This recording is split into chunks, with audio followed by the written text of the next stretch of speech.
Let me start by saying this. I've had my fair share of relationships, but there's one that always seems to get talked about more than others. And that, of course, is the one with Jeffrey Epstein. You've heard the stories, the rumors, the accusations. They're all over the media. They've been written about in books, and they're on TV all the time. But let me set the record straight. I first met Jeffrey in the late 80s. And at the time, he was just another guy in the social circles I moved in. We ran in the same elite circles, the best parties, the best clubs, the wealthiest people. He wasn't exactly someone I would call a close friend, but we were acquaintances. And I'll tell you this, he was charming, he had the connections, and he was known to be very generous with his wealth. We were both involved in the New York and Palm Beach scene, so naturally we crossed paths. In fact, I'd see him at a lot of social events, and he was always surrounded by beautiful women. And of course, I've never been shy about saying I like beautiful women too. At the time, I didn't think much of it, but I have to admit Epstein seemed to have a particular interest in the younger crowd, which looking back wasn't exactly normal. But hey, in the world we lived in, a lot of people were a little eccentric. So for a while, we were friendly, and we ran in the same circles. I was familiar with him, and I didn't think anything of it. We partied together, we had conversations, and that was it. He wasn't someone who was constantly in my inner circle, but he was around. I didn't think much about it at the time. Then, in 2002, I said something that I probably shouldn't have. I made a comment about Epstein to New York Magazine. I said, I've known Jeff for 15 years, terrific guy. He's a lot of fun to be with. And they say he likes women on the younger side, and so do I. And I made the comment in jest, I'll admit, but it became one of those things that the media would latch onto. Let's be clear at that point. I was just making an observation about a guy I knew. We were both at Mar-a-Lago. We were both socializing in the same circles, and we had some common interests. But looking back, I realize how those words could have been interpreted. It wasn't meant to suggest any wrongdoing, but the media ran with it, as they often do. And I understand why people might have thought that. But in the end, it was just a casual remark. Now, I know a lot of people out there think that Epstein and I were best friends for life, that we were always together, and that we were involved in everything together. But that's simply not the case. I've had many people in my life, and some have come and gone. Epstein was one of those people. Around 2004, things started to change. See, there was this one event that kind of set the stage for things to go south. Epstein and I both had an interest in purchasing this incredible property in Palm Beach. It was called Maison de l'Amitié, a beautiful estate, and the bidding was pretty fierce. But I ended up winning the bid, and Epstein didn't take it too well. From that point on, there was some tension between us. We were both highly competitive, and in a world like ours, things like this can cause a little friction. But it wasn't just that. Over the years, Epstein's behavior started to raise more and more red flags. I remember hearing stories, rumors, really about him and his interactions with women, particularly younger women. It didn't sit well with me, but I didn't know the full extent of things at that point. Still, I wasn't going to get involved with anyone who made me uncomfortable. By 2007, I took a step that I'd never thought I'd need to take. I banned Epstein from Mar-a-Lago. There was an incident, a situation where Epstein allegedly made advances toward a young woman who was a member of the club. I didn't tolerate that kind of behavior, and I didn't want him around my business. So I took action. People like to make a big deal about our relationship, but I wasn't going to allow anyone to jeopardize what I had built, especially when there were these disturbing rumors flying around. Epstein was banned, and that was the end of it. It was a professional decision. There was no room for anyone like that in my world. Now, I know what you're all thinking. A lot of people are trying to tie me to Epstein, especially now with everything that's coming out. They're digging up old emails, old conversations, and they're trying to connect the dots between me and Epstein's illegal activities. Let me tell you this right now. I don't like it, and I'm not going to stand for it. Recently, there have been some emails that were released from Epstein's archives. Some of those emails are from years ago, and people are trying to use them to make it seem like I was involved in something I had nothing to do with. Let me give you an example.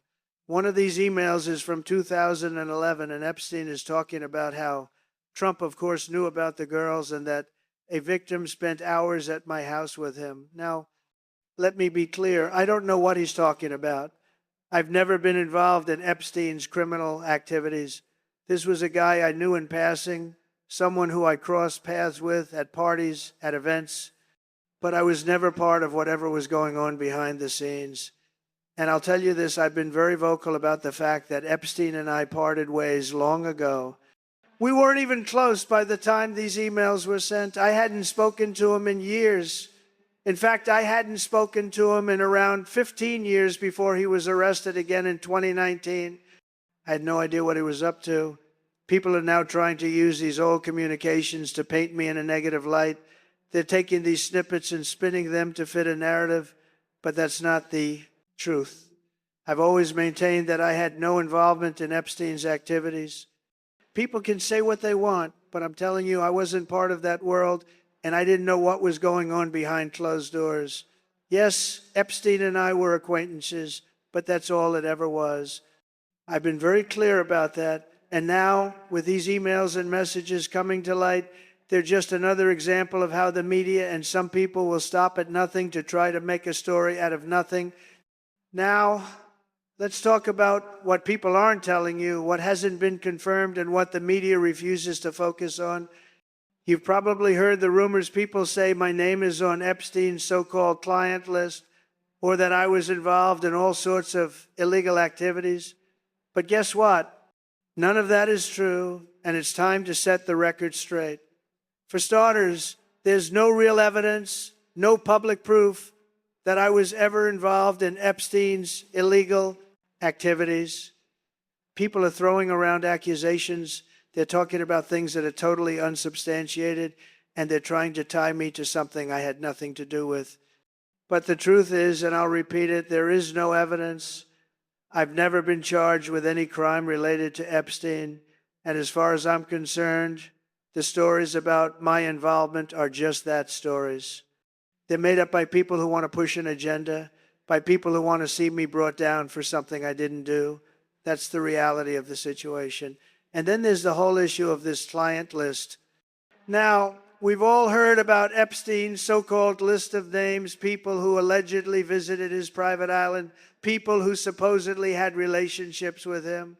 I've never been on that list, and I've never been to that island, but people keep bringing it up like it's a fact when it's not. The media loves to run with this, don't they? They love to sensationalize things and blow them out of proportion. But you know what? They've been running with this story about me being involved, about me being linked to Epstein, and they just don't have the proof. They've been trying to make it sound like I was part of something I wasn't, and it's all just smoke and mirrors.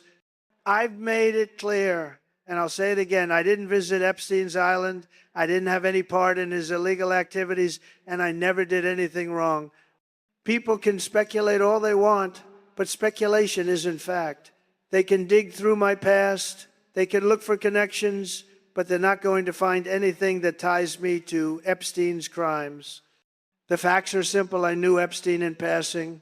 We were part of the same social circles, but that's where it ends. The media likes to paint a picture, but it's not the full picture.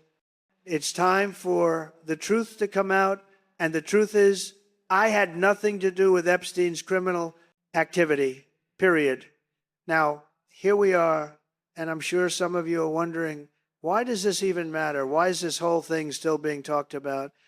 The truth is, this story, this entire situation with Epstein has been dragged out, twisted, and turned into something that it never should have been. The reality is this: my relationship with Jeffrey Epstein was never what the media is trying to make it out to be. We were acquaintances. We moved in similar social circles, but that's all. After a certain point, I cut ties with him. There was no need to keep him in my life, especially after I heard the disturbing things about him and his behavior. I made it clear that he wasn't welcome in my world anymore, and that was that. I moved on. But here's the thing, the media loves to keep a good story going. They love to sensationalize. They love to create connections that don't exist, and they've done just that with Epstein and me. They've tried to make it seem like I was involved in something that I was never a part of. They've tried to use my name to fuel their narrative. Let me make this perfectly clear. I've never been part of Epstein's illegal activities. I've never been involved in anything criminal related to him. And despite what the media tries to say, there's no evidence to suggest otherwise. They can keep digging. They can keep pushing these false stories, but the truth won't change. I had no involvement. We need to remember something important here. I'm not the only person they've tried to target with these kinds of attacks. This has been part of a much bigger game, a game where the media wants to control the narrative, where they want to smear people and ruin reputations without evidence. And while they've tried to link me to Epstein, there's no link. There's nothing there. So what do we do going forward? We stand firm, we tell the truth, and we move forward. We don't let the media distract us with false narratives and baseless accusations. We don't let them pull us into their web of lies. We focus on what matters, the real issues, the real work that needs to be done. I've done that my entire career, and I'll keep doing it. And let me be clear, I'll always stand for the truth. No matter what the media tries to say, I know who I am, and I know what I've done. The truth is out there, and I'm confident that people will see it for what it is.